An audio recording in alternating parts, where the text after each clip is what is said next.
On the day of my wedding, I didn't know that the man I loved most would cry not because he lost me, but because he gave me away. That day would haunt me forever. But I couldn't have known it yet.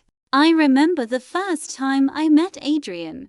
He was unlike anyone I had ever known, charming, confident, but with a gentle kindness hidden beneath the surface.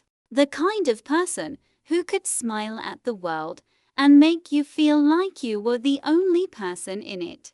And somehow, inexplicably, I became that person for him.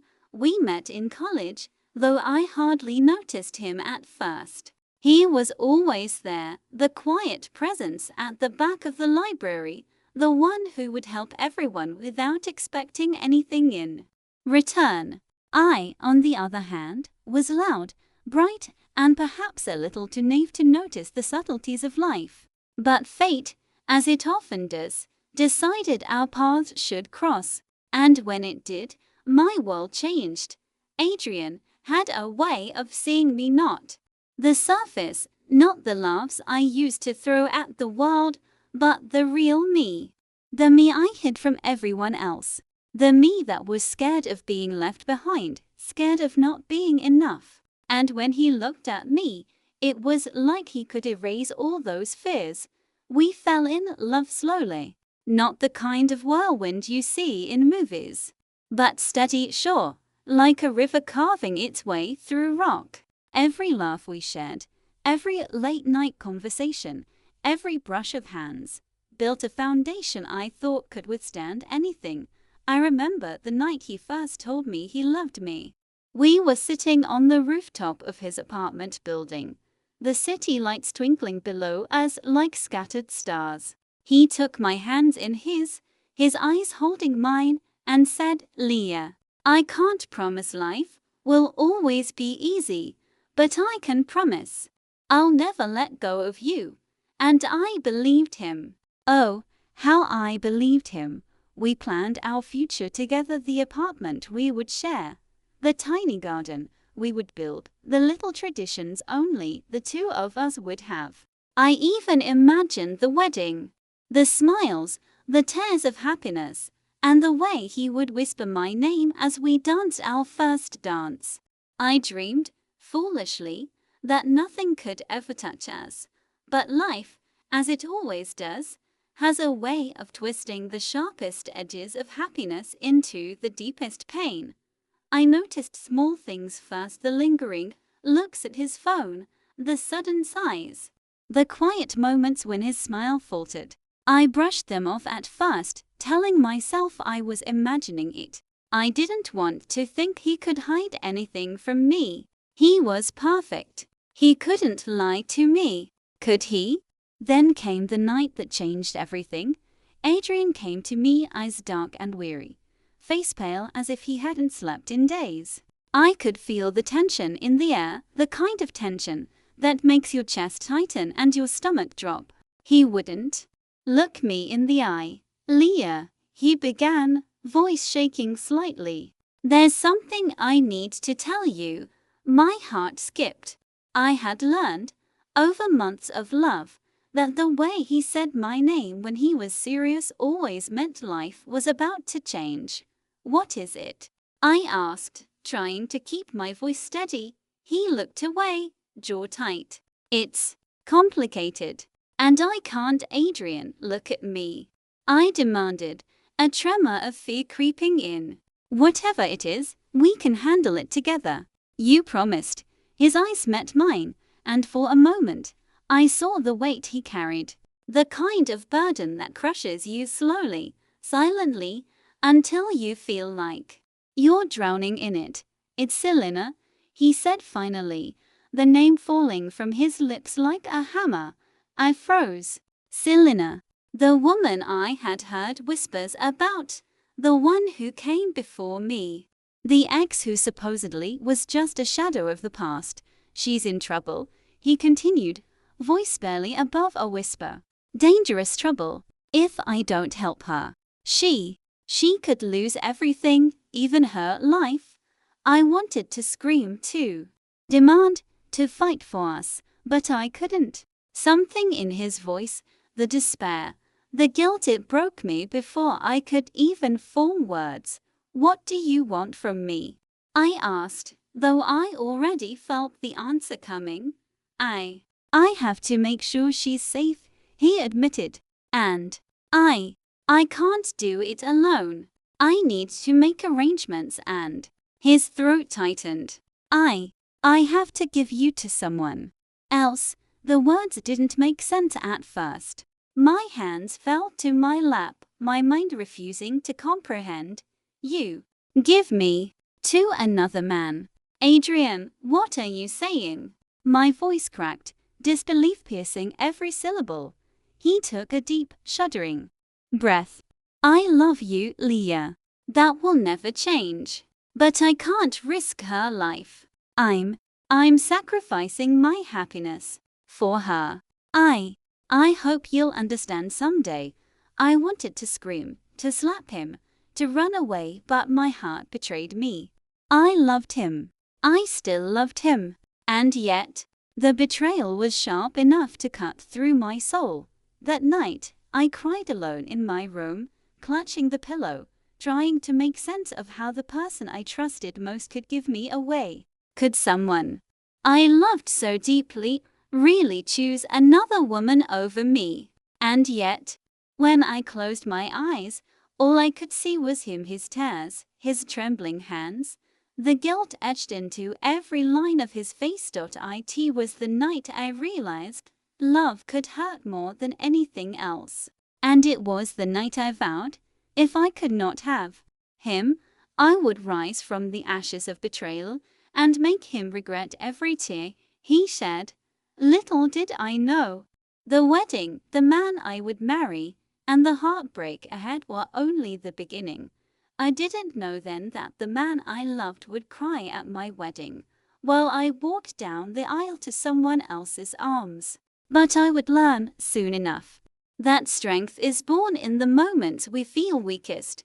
The days after Adrian's confession were a blur of tears, confusion, and sleepless nights. My mind couldn't comprehend how the person I had trusted with my heart could sacrifice me for someone else. And yet, I couldn't ignore the truth in his eyes, the sorrow, the guilt, the unbearable weight of responsibility for Selena. I tried to plead, to reason, to remind him of everything we had shared. But Adrian's answer was always the same. "I can't risk her life, Liya. I can't. Please, forgive me someday." Forgive him? How could I? My world had been shattered in an instant. Everything I thought I knew about love, about trust, about us, was gone.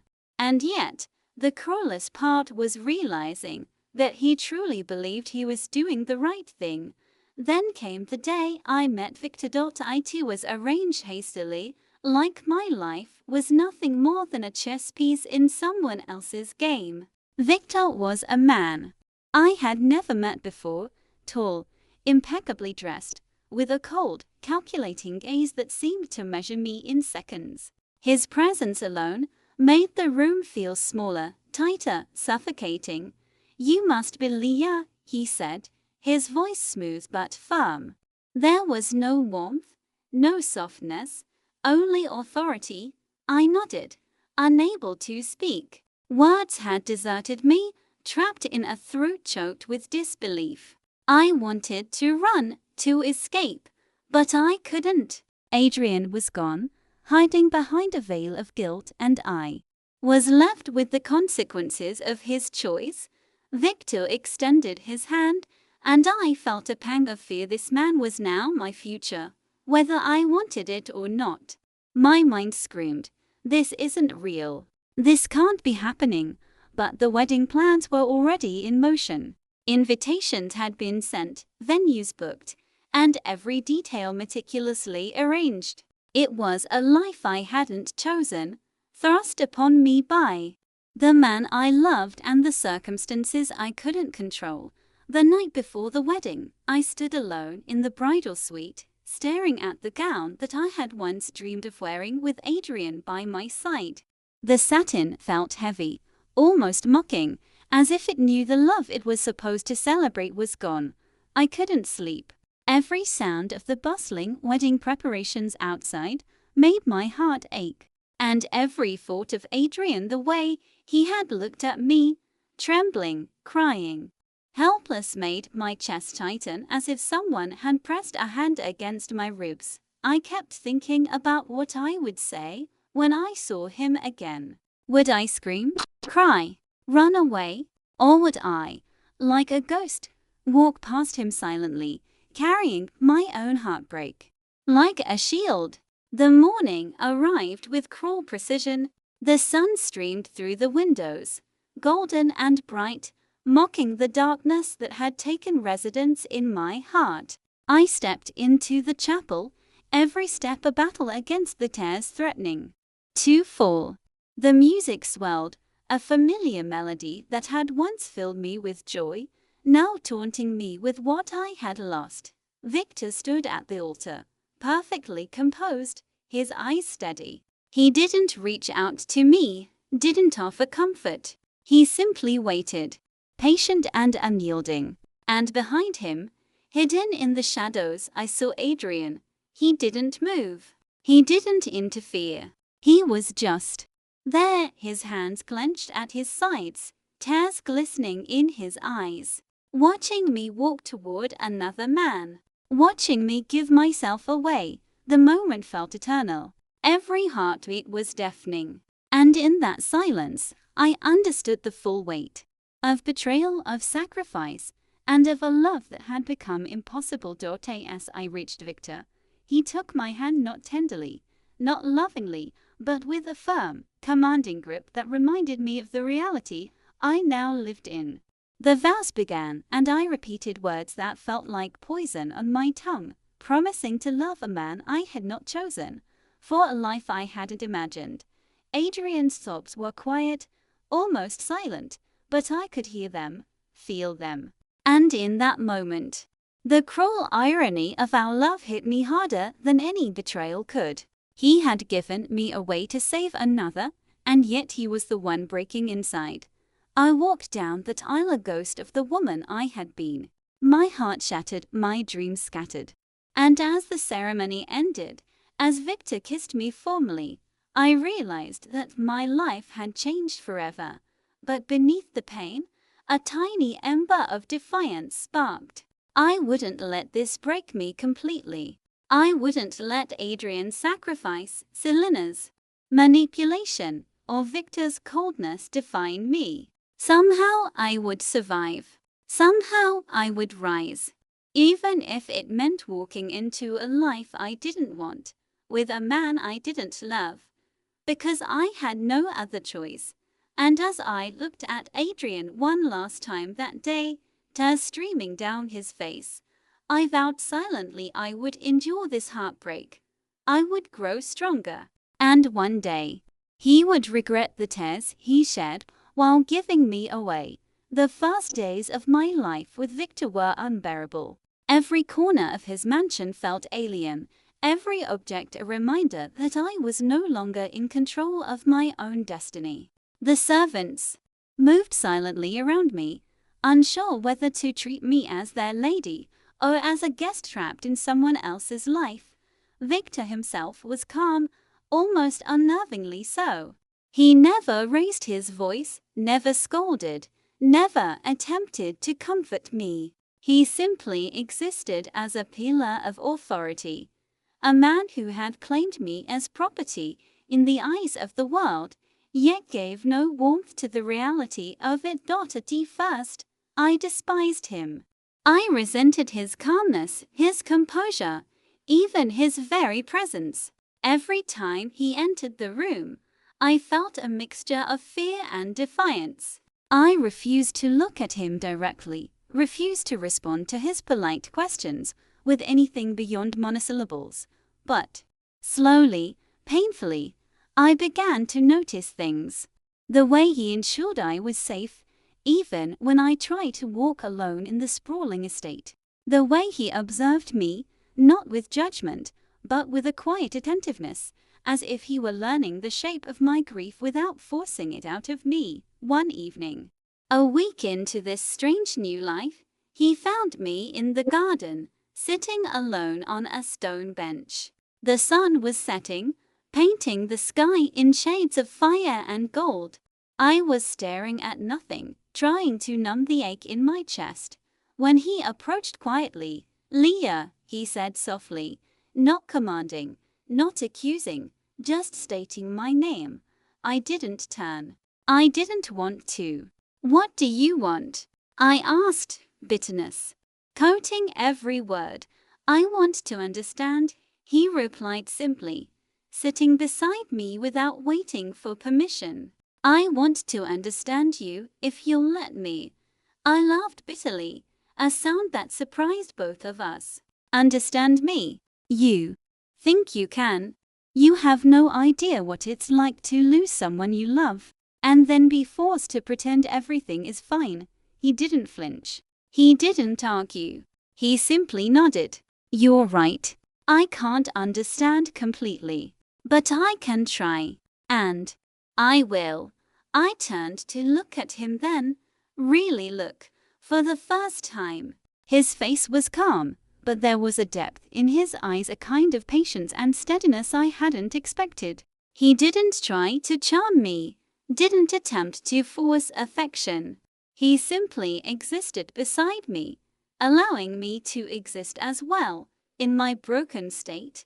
For the first time, I felt a tiny crack in the wall of anger and grief I had built around myself. Not love, not yet, but perhaps acknowledgement, perhaps a sense that I wasn't completely alone in this strange, cruel world.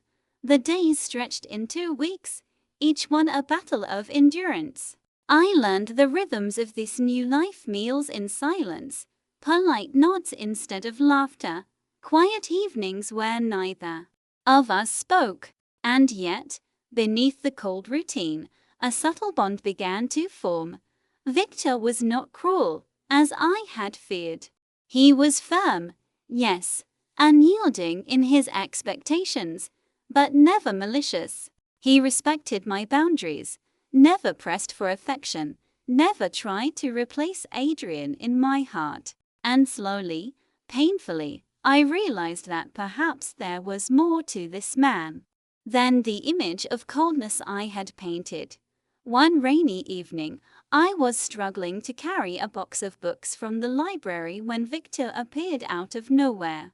Without a word, he took the box from me, carrying it effortlessly to the table.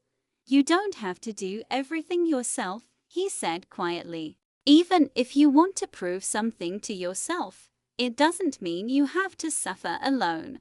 I froze, words stuck in my throat. Nobody had ever said anything like that to me, not Adrian, not anyone. And somehow, that small gesture, that simple act of help, shifted something inside me. It didn't erase my pain. It didn't erase the memory of Adrian crying as he gave me away. But it planted a seed of something I hadn't realized I was missing: trust. I realized then that Victor wasn't my enemy. He was simply another man who had become a part of my life by circumstance. And though I still hated the life I was forced into, I began to notice that perhaps this man, this stranger, could become something more than a cage. But as I began to adjust, I couldn't shake the shadow that followed me everywhere. Adrian. I knew he was still somewhere in pain over what he had done. The thought of him, and the woman he had sacrificed me for, haunted me every day, and I began to wonder, was I truly being given away to another man to save someone else? Or was this the first step in a game I didn't understand yet? The answer would not come easily. Life, I was beginning to learn, had a way of hiding the deepest truths behind layers of pain, betrayal, and unexpected lessons. I had been given to another man, but the fire in my heart had not died. And as I learned the rhythms of this new life, I promised myself I would survive, I would grow, and someday the man who gave me away would see that I was no longer the woman he left behind. Life with Victor settled into a rhythm that was both suffocating and strangely bearable. The mansion's walls no longer felt entirely foreign, and the servants began to recognize me not as an outsider but as their lady. And yet, every quiet corner, every shadowed hallway seemed to echo Adrian's absence and the betrayal that had shaped my new reality. Victor, for all his composure, began to show me glimpses of a side I hadn't expected. It wasn't affection in the way I had imagined love should be. It was respect, attentiveness, and subtle acts of care that I hadn't realized I had been starving for. One evening, after a long, silent dinner, Victor handed me a folder. I raised an eyebrow, suspicion flickering through me. "I've arranged for your personal library to be restored," he said simply. "It's important to me that you have space to yourself, to think, to grow." I blinked at him, stunned. Nobody, not Adrian, not anyone, had ever considered my comfort in such a practical, thoughtful way. My instinct was to reject it, to remind him that he didn't owe me anything. But instead, I found myself nodding. "Thank you," I murmured, almost against my will. His eyes softened, not a smile, not a gesture meant to charm, just acknowledgement. "You don't need to thank me. Just use it." That night, in the quiet of my restored library, I sat among my books and tried to make sense of my life. Adrian's face haunted every page I turned, every word I read. I couldn't stop thinking about him, the way he had cried, the way he had sacrificed me. And yet, somewhere deep inside, a thought began to take root. Maybe not all sacrifices are noble, and not all love is pure. Adrian had given me away for Selina. And Selina. I began to hear whispers, fragments of conversations that suggested she wasn't the helpless woman he had made her out to be. A woman in danger, needing saving. How convenient a story to justify abandoning me. Anger bubbled beneath the grief. How dare he make me the victim of a lie? How dare he assume I would silently accept a life stolen from me? I began to observe Victor more closely, studying his reactions, his words, his rare, unguarded moments. He never bragged about wealth or power. He didn't use me to elevate his status. He simply existed in a way that demanded respect, not obedience, not love, not fear, but respect. And I found myself grudgingly acknowledging that maybe, just maybe, he was worthy of it. But the shadow of Adrian was always there. Every whispered name, every sudden breeze seemed to carry his memory. And sometimes, when the mansion was quiet and the night pressed against the windows, I could almost hear his voice. "I did it for her, Liya. I'm saving her." I wanted to hate him.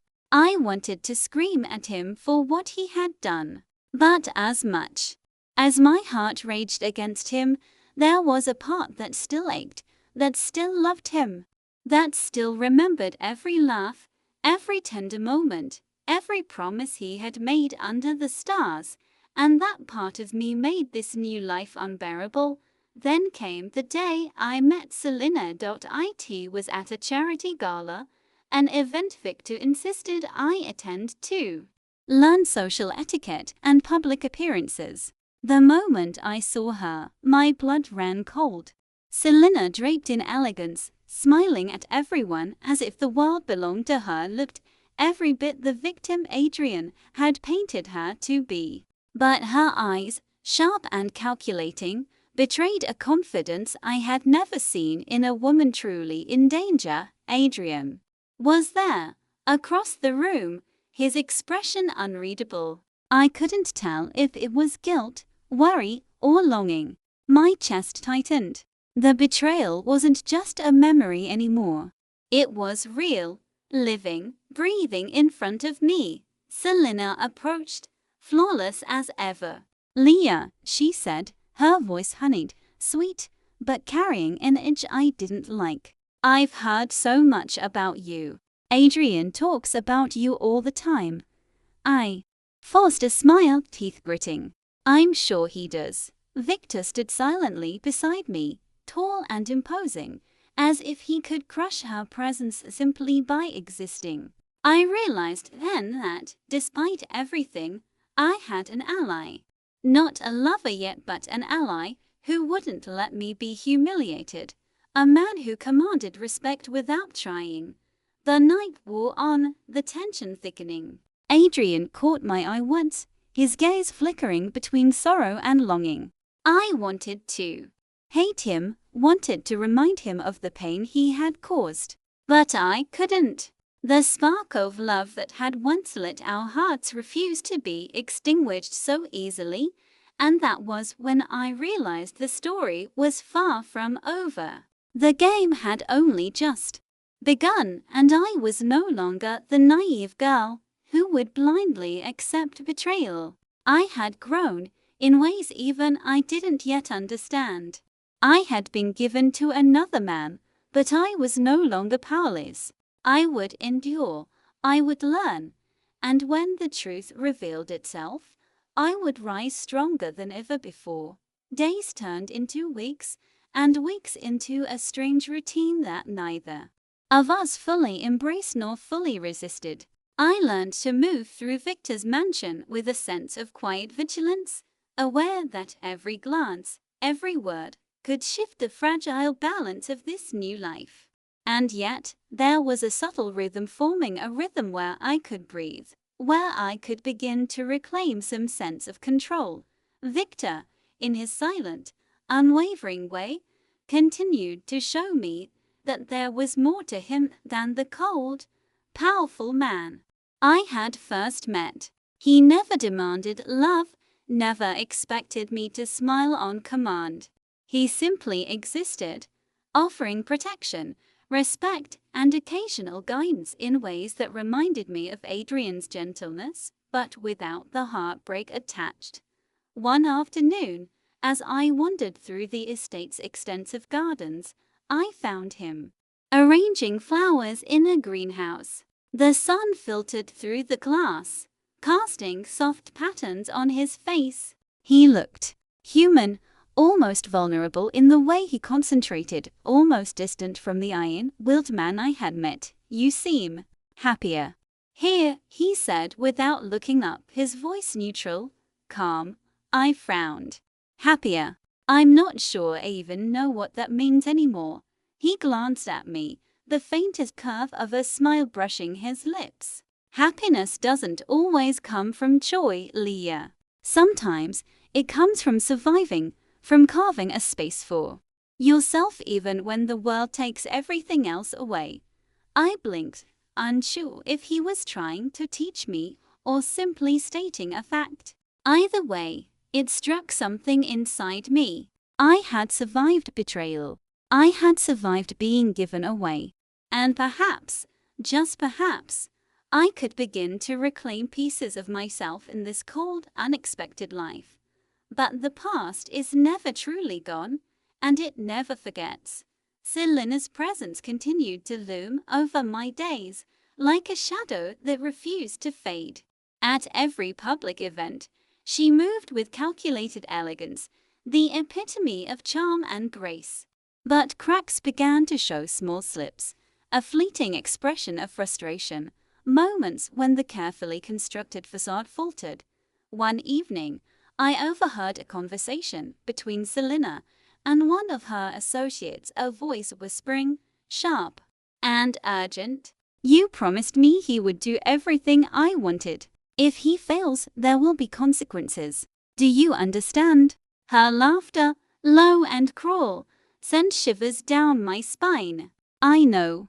Don't worry. He's too blinded by guilt to see what's really happening." I froze, heart hammering. So Adrian wasn't saving her because she was helpless. She was manipulating him. using his guilt, his love, his sense of responsibility to control him and, by extension, control me. Rage bubbled beneath the surface. I had been a pawn, given away under the guise of noble sacrifice, while she pulled the strings behind the scenes. And Adrian, the man I still loved despite everything, had been blind to her true nature. That night, I confronted Victor. I told him everything I had overheard, the fear and the fury that surged through me. He listened quietly, his expression unreadable. Then the truth is finally coming to light, he said softly. You were never the one betraying him. That part of your life that was never used to bear alone. For the first time in months, I allowed myself to exhale fully. I wasn't crazy. I wasn't imagining the cruelty or the injustice. And more importantly, I realized that my life wasn't just defined by what Adrian had done or what Selena had planned. I could choose my own path even within the confines of this arranged marriage. Adrian, meanwhile, remained a constant presence. In my mind, his shadow stretching longer with each passing day. I wondered if he realized the consequences of his sacrifice, if he could see that giving me away didn't just break me, but gave Selena an opportunity to manipulate him, leaving him trapped in a guilt of his own making. And slowly, almost imperceptibly, I began to notice something unexpected about Victor. He wasn't just a cold, powerful man. He had patience, empathy, and an understanding of human weakness that I had never anticipated. He didn't demand my heart, but he allowed me the space to heal, to observe, to strategize. And I realized that perhaps he could be more than a stranger forced upon me. Perhaps he could become the ally I needed to reclaim my life. The days were shifting, and with them, so was I. I was no longer the naive girl who had blindly followed love into heartbreak. I was becoming someone stronger, sharper, more aware. And with each passing day, I could feel the fire inside me, the fire of a woman who had been wronged but refused to remain powerless. I had been given away, betrayed, and abandoned. But now, I was beginning to see the threads of my own life weaving back together. Adrian's tears, Selena's lies, they no longer held the power to define me. And in the quiet strength of a man I had not chosen, I began to see a life I could fight for. The weeks passed in a blur of subtle transformations. I no longer felt like a captive in Victor's mansion. The rooms, once cold and imposing, now began to feel like spaces I could inhabit, not fully, not yet, but enough to breathe. Each morning, I rose with a quiet resolve to survive, to grow, to reclaim a life that had been stolen from me. Victor, as ever, remained composed, observant, and patient. His silent understanding became a balm to my raw emotions, and slowly, I found myself trusting him in ways I hadn't thought possible. Not love, at least, not yet, but trust. The kind that forms when someone refuses to manipulate, refuses to demand, refuses to harm, and simply allows you to be yourself, broken or whole. One evening, as the sun dipped low behind the horizon, casting long shadows over the gardens, Victor approached me with a quiet authority. "You've changed," he said, not as a compliment, not as an observation, but as a fact. I looked at him, wary. "Changed how?" "You're no longer the frightened girl who cried in the shadows," he replied. "You carry yourself differently now. You see the truth in ways that most people would ignore." I wanted to scoff, to brush it off as empty praise, but I didn't. There was honesty in his eyes, and for the first time, I allowed myself to feel that maybe this life, painful, forced and unexpected, was teaching me lessons I needed to learn. It wasn't easy. Every memory of Adrian haunted me. his tears, his trembling hands, the way he had begged, promised, and then betrayed me. And yet, with every passing day, the anger that had consumed me began to shift. It became a tool, a fuel for survival rather than a cage of despair. Then came the first moment of confrontation with Selena. It was at another gala, one that Victor insisted we attend together. She was there, radiant and calculating, as ever, moving through the crowd with the practiced grace of someone who believed they were untouchable. And Adrian was there too, his eyes flickering between guilt and longing as he watched me from across the room. Selena approached, her smile flawless. "Liya," she said, her voice honeyed but sharp. "It's been a while. I hope Victor isn't treating you too harshly." I forced a smile, keeping my composure. "Victor has been very kind," I said carefully, watching her carefully. Her eyes narrowed slightly, the first crack in her perfect mask. And I realized something chilling. She was scared. Not of me, of Adrian's guilt, of the life I had been given away to, and perhaps of the woman she had underestimated. That night, back at the mansion, I confronted Victor. "Selena, she isn't helpless," I said quietly. "Adrian's sacrifice, it wasn't for her safety. It was because she manipulated him." Victor didn't speak immediately. He simply nodded, a shadow of understanding passing over his features.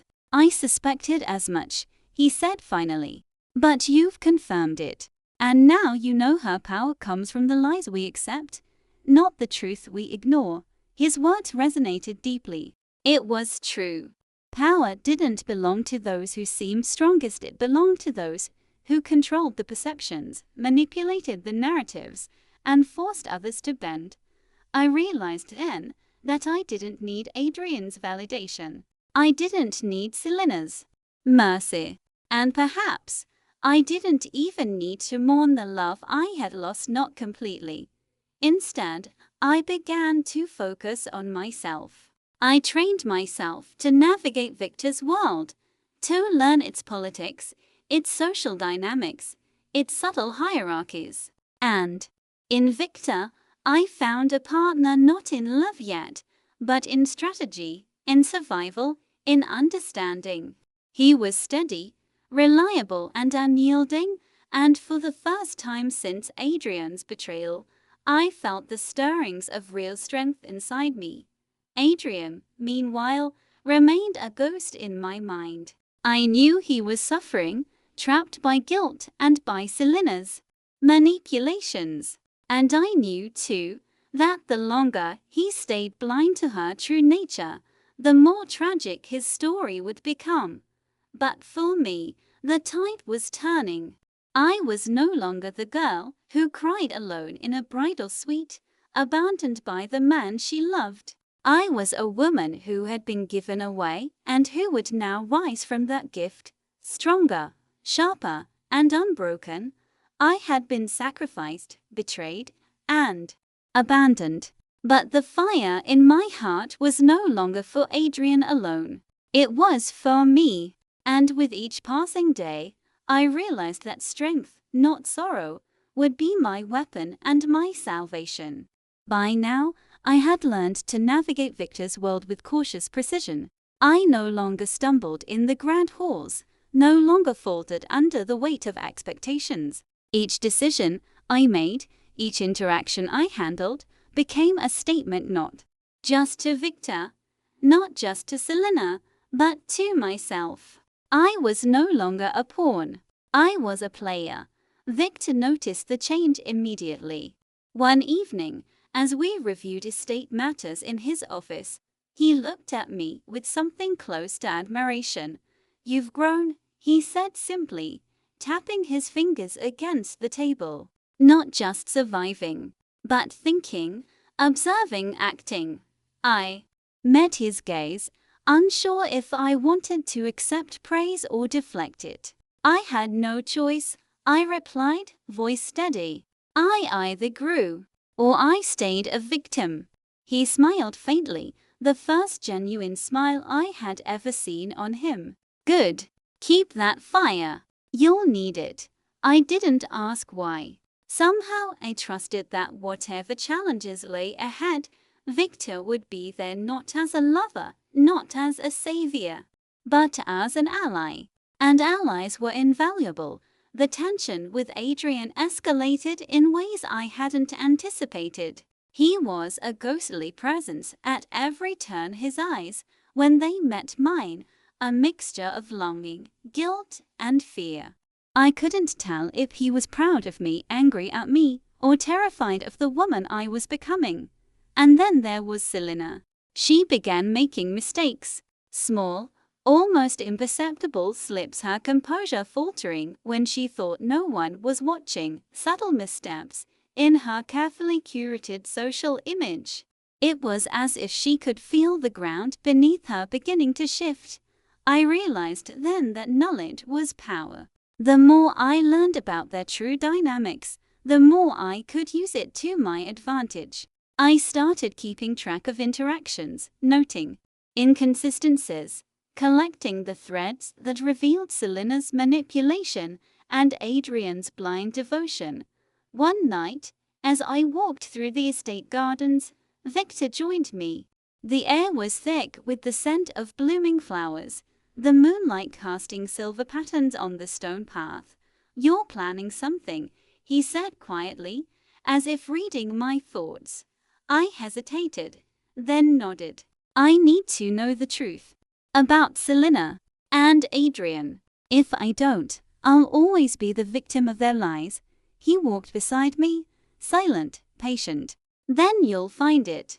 And when you do, you won't be alone. I'll be here always." His words struck me deeply. For months, I had blamed him, myself, and Adrian in equal measure. But now, for the first time, I realized that I didn't have to face this alone. And that realization was powerful. The first step was subtle. I began attending events more confidently, observing interactions, listening carefully, noting alliances and weaknesses. I watched Adrian closely, noting the moments his eyes lingered on Selena, the way he flinched at her manipulations.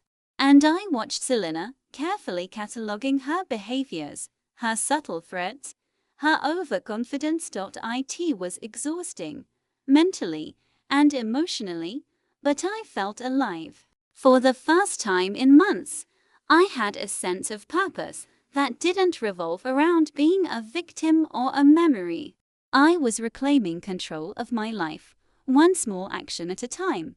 And in Victor, I found a partner who didn't demand affection, but offered stability, insight, and support. We were a team, not lovers yet, not friends exactly, but an unspoken alliance formed in silence and trust.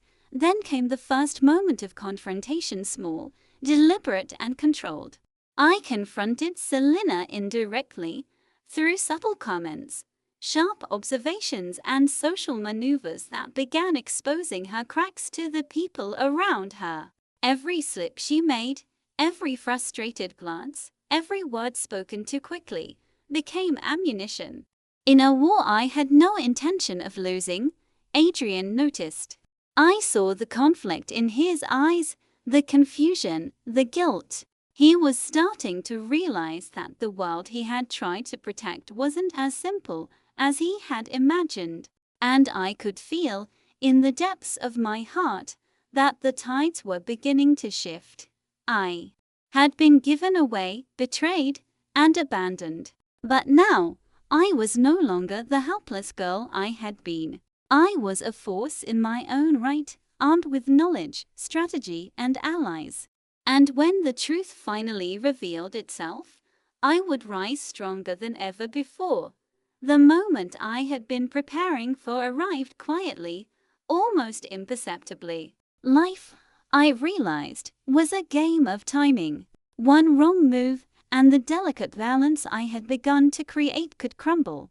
But one right move, and the truth would finally pierce the lies that had held me captive for so long. It started at a high-profile charity gala, an event that Selena had meticulously planned to showcase her innocence and influence Adrian's admiration. She was radiant, commanding attention effortlessly, and for a brief moment, I felt that old pang of envy, but I reminded myself of everything I had learned. Every glance she threw, every subtle word, every smile she forced, none of it was natural. I had seen the cracks. I had observed the manipulations, and tonight, those cracks would begin to show. Victor stayed silently by my side, his presence steady and protective. He didn't intervene unless necessary, but his calm strength gave me the courage to act. The first slip came unexpectedly. Selena attempted to draw attention to herself by critiquing the gala's organization. Her words, intended to charm and control, fell flat. Key guests raised eyebrows, noticing her sharpness and subtle arrogance. I couldn't help a small inward smile. Then I spoke, careful, measured, authoritative. I think the event has been handled admirably. It's impressive how well everything has been coordinated under pressure. The statement seemed innocent enough, but it subtly undercut Selena, placing her in a position where her criticisms appeared petty. A few murmurs of agreement followed, and I could see the irritation flicker across her face. Adrian, standing across the room, watched closely. His eyes flickered between me and Selena, confusion and guilt mixing in ways I hadn't seen before. He seemed to realize, slowly, that perhaps the perfect image he had clung to was built on deception. Over the next few days, I continued the subtle campaign. Conversations were steered, observations made, alliances quietly shifted. Victor remained a silent partner in all of this, guiding me when necessary, offering insight, and keeping me grounded. Selena, increasingly frustrated, began making mistakes, slips in speech, contradictions in her stories, small betrayals of her calculated image. And with each error, I gained confidence. I was no longer powerless. I was observing, learning, and shaping the narrative that had been stolen from me. Adrian's presence became more pronounced. He tried to intervene subtly, to protect Selena, but every attempt revealed his blind devotion to someone who did not deserve it. I could see the inner conflict consuming him, the man who had cried as he gave me away, now facing the consequences of his misplaced loyalty. One evening, as I reviewed notes and observations in Victor's study, he placed a hand on my shoulder. "You're doing well," he said quietly. "Not just surviving, but reclaiming. And soon, the truth will become undeniable." I looked at him, a mix of gratitude and determination in my eyes. I won't let them control me anymore. Not Selena, not Adrian, not anyone. Victor nodded. Good. And remember, you're not alone. I'll stand by you, always. That night, as I lay in my room, I thought about how far I had come. The girl who had walked down the aisle in despair, the girl who had been given away to another man, the girl who had felt powerless and abandoned. She no longer existed. She had been replaced by someone stronger, sharper, aware, and unyielding. And soon, the consequences of the lies, manipulations, and sacrifices would come crashing down. I had been betrayed, given away, and left to navigate a world of lies.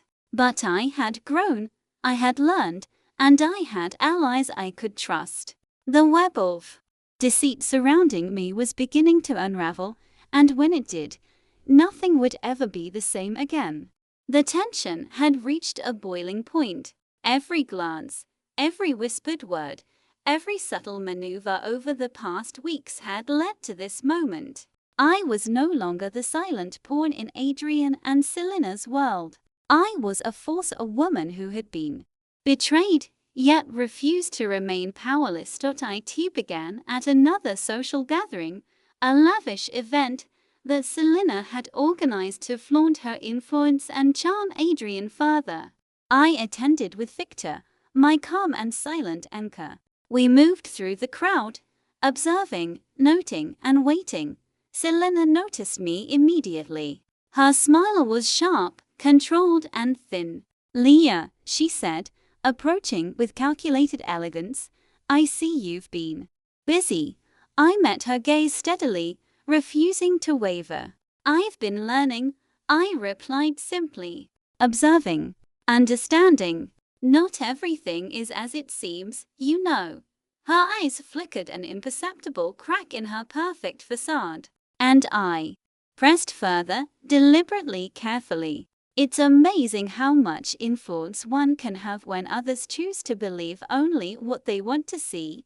The subtle accusation hung in the air. Those nearby shifted uneasily, sensing the underlying tension. I watched as Selena's smile faltered, her composure threatened. Adrian, standing across the room, froze. His face drained of color, eyes wide, caught between guilt and disbelief. For the first time, he seemed to see her clearly, the manipulation, the lies, the control she wielded effortlessly.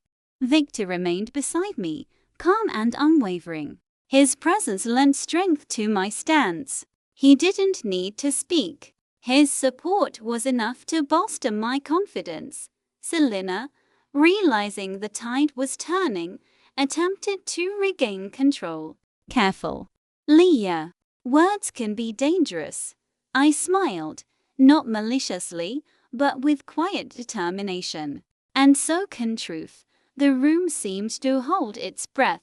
Gossip, curiosity, and the subtle shifting of alliances rippled through the crowd. Selena's influence, once unquestioned, was now under scrutiny. Every guest who had previously admired her began to see the cracks I had meticulously exposed. Adrian finally stepped forward, his voice low and conflicted. "Liya, what are you doing?" "I'm reclaiming my life," I said, meeting his gaze. "You gave me away, Adrian. You let lies dictate my fate. And now, the truth will be seen, whether you like it or not." For a moment, the man I had loved, the man who had cried as he gave me away, looked lost. His carefully constructed justification, the belief that he was saving Selena at my expense, was crumbling before his eyes. Victor, quietly standing beside me, placed a hand on my back, a subtle gesture of solidarity. I realized then that I was not just reclaiming my dignity, but also building a foundation for something stronger, something real. Selena's face paled, her smile gone. She attempted one last manipulation, but her words lacked conviction. Her gestures betrayed desperation. The web she had spun so carefully was unraveling, thread by thread, under the weight of truth and observation. Adrian, shaken and guilt-ridden, took a step back. I saw the conflict in him, the man who had loved me, betrayed me, and suffered for another. And for the first time, I realized that the story wasn't just about him or Selena. It was about me, about the woman who had endured, learned, and now stood unbroken. I had been given away, betrayed, and manipulated. But now, standing tall, with truth on my side, and allies I could trust, I realized that power lies not in deception, but in courage, clarity, and resilience. And I was ready to claim it. The aftermath of the confrontation lingered in the air like a storm's final gust. Selena's carefully constructed image lay in tatters, her attempts to manipulate the truth no longer convincing anyone, not Adrian, not the guests, not me. Victor remained silent beside me, a steady presence, his calm composure a shield against the chaos that surrounded us.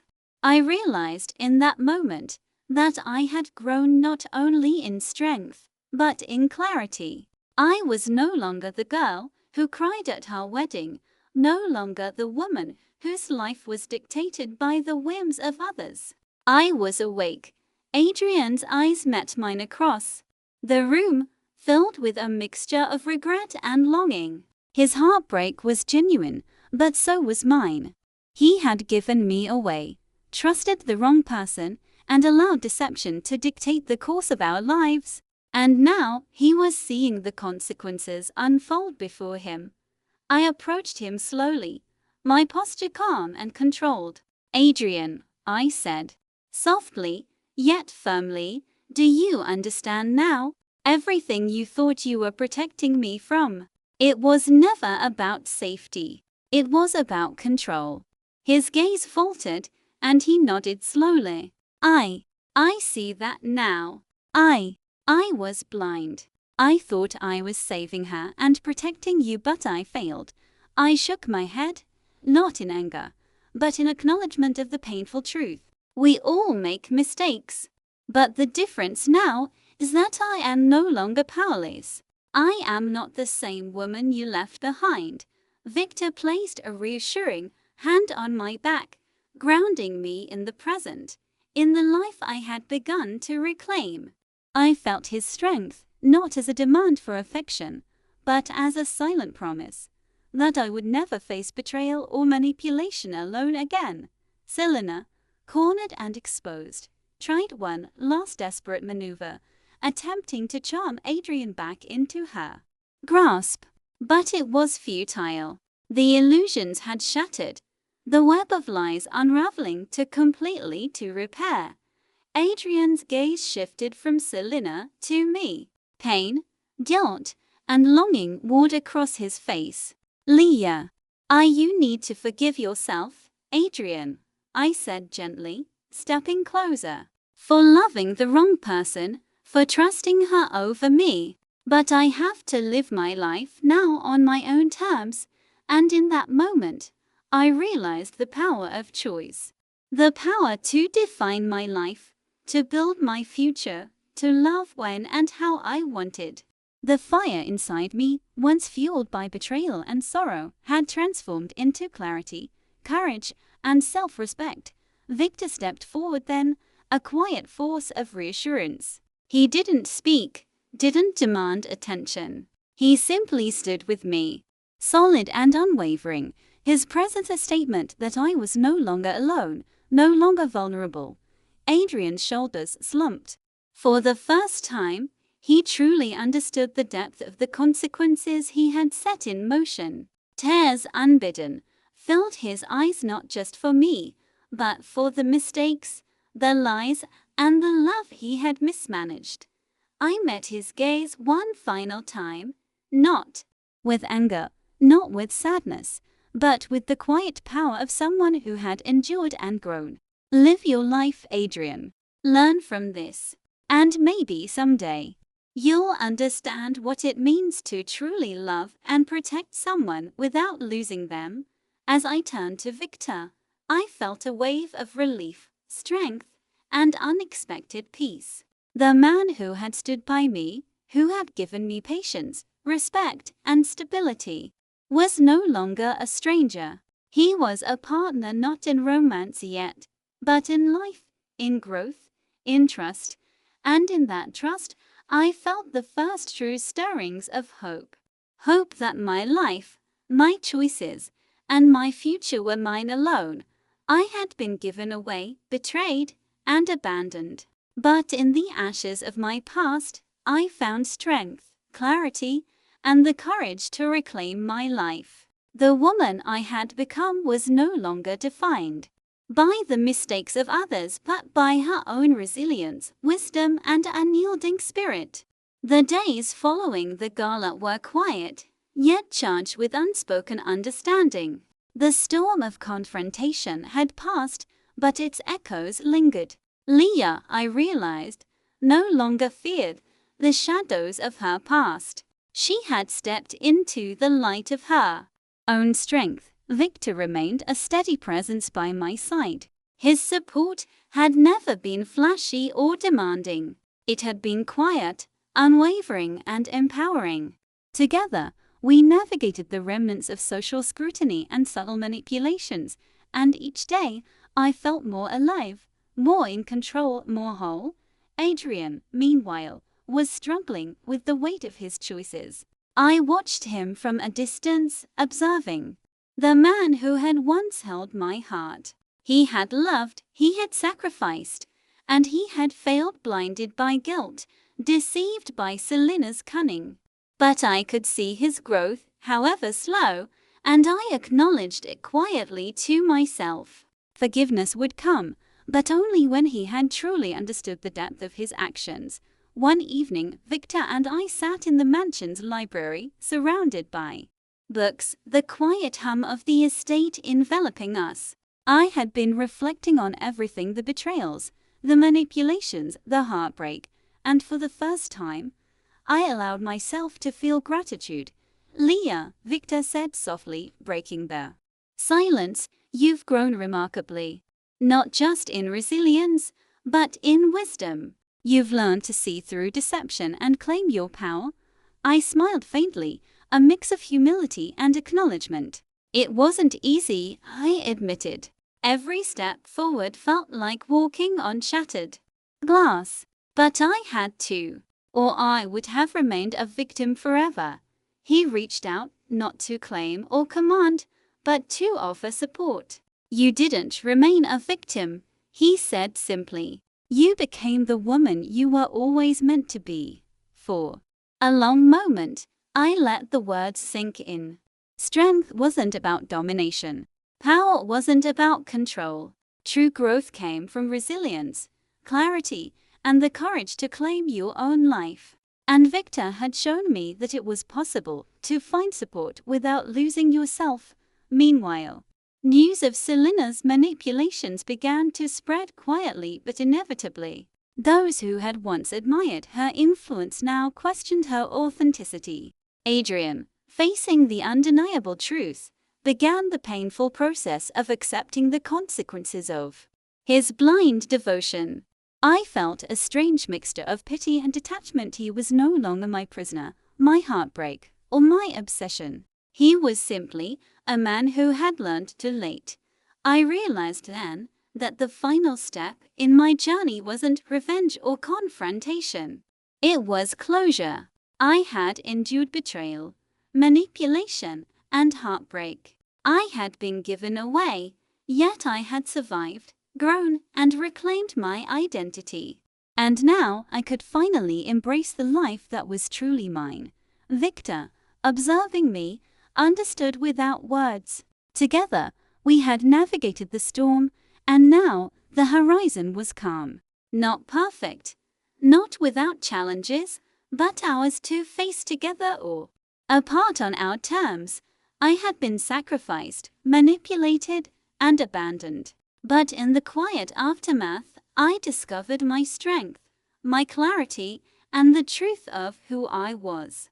And for the first time, I could breathe freely, knowing that my life, my choices, and my happiness were mine alone. The months that followed were a time of quiet transformation. The chaos of lies, betrayals, and manipulations had faded, leaving only the truths I had fought so hard to reclaim. I had grown into someone I barely recognized, stronger, wiser, and unapologetically myself. Victor remained by my side, a steady, unwavering presence. His companionship was not forced, not demanding, but mutual. Together, we navigated the complexities of life, the whispers of society, and the lingering shadows of my past. And in that partnership, I found something I had never expected: peace. Adrian, at last, faced the full weight of his mistakes. He sought redemption quietly, humbly, understanding that some wounds cannot be undone. I no longer held anger toward him, only acknowledgement. We had loved, we had lost, and we had learned. And perhaps that was enough for both of us to move forward, separately, carrying the lessons of the past without being defined by them. Selina, stripped of her manipulative power, retreated from the circles she had dominated so confidently. Her charm could no longer mask the truth, and the people she had used for her own gain began to see her in a new light, a woman who had overplayed her hand and faced the consequences. For me, the days were no longer filled with fear or uncertainty. I had rebuilt my life from the fragments of betrayal, forging a path guided by strength, self-respect, and clarity. Every decision, every step, was mine to make. Free from the chains of manipulation, Victor and I shared quiet moments that spoke louder than words. We walked through gardens, discussed future plans, and shared the small intimacies of understanding and trust. Love, I realized, didn't always begin with fireworks or grand declarations.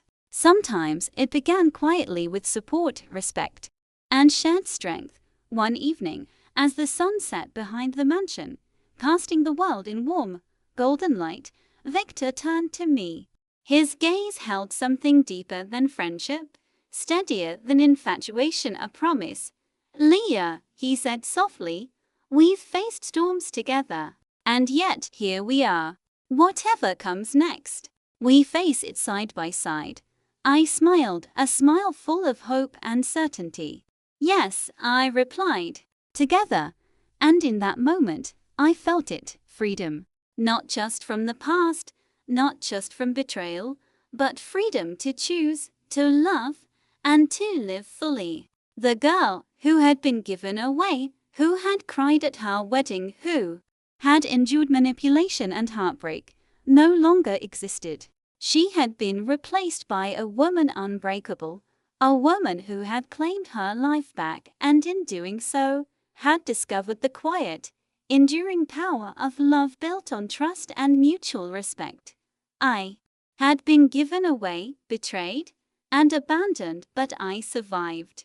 I grew, I reclaimed my life, and I discovered that true strength lies not in holding onto the past, but in moving forward with courage, clarity, and heart. And in Victor, I found a partner worthy of that journey, a future unbound by fear, betrayal, or doubt. The world was mine to live, and I was ready. Thanks for watching. Hoped you liked it. If you watched till the end, please comment revenge, so that we could understand you were with us till the end. As well as, please let us know, where are you watching from? What do you want to hear from us in next video? If you have any incident in your life, please let us know. We would love to share your story. Before leaving, please hit the subscribe button, comment your thought, and share with your nearest and dearest one. See you in the next one. Until to the next one, stay happy.